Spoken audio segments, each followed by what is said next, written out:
Welcome back, everyone. At this point, we have created our custom JSS component and we've added an image. Obviously, we want to use our own, not just the stock ones. So to do that, I'm going to take us back into Visual Studio Code. And here we have our home page. And if we look at our sample image, we notice that there's two fields. There's source and there's alt. And source is referencing this data folder, which is unlike what we're used to as Angular developers. We're used to using the asset folder. Now, the reason why this is so is because this entire data folder will be imported into Sitecore, which means that all of the images here will be made available to Sitecore content authors when we eventually deploy to the CMS platform.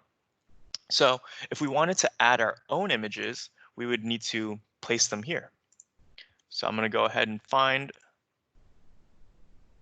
my little pug photo. I'm going to simply drag and drop that in the image folder inside the data folder.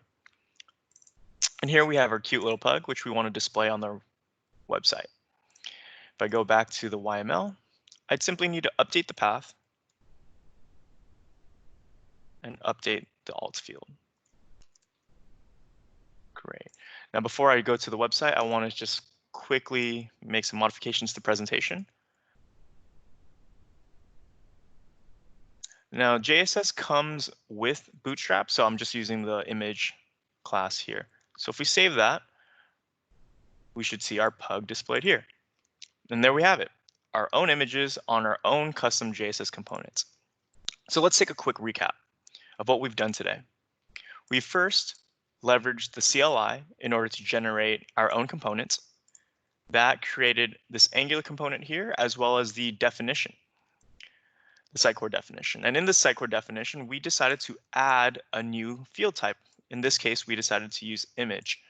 We have rendered that image on the HTML using the Sitecore tags, and we have declared that component on a YML file.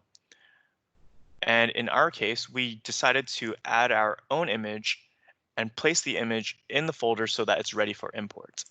At this point, I think we've discovered the full workflow of creating our own custom JSS components, all the way to displaying all on the screen.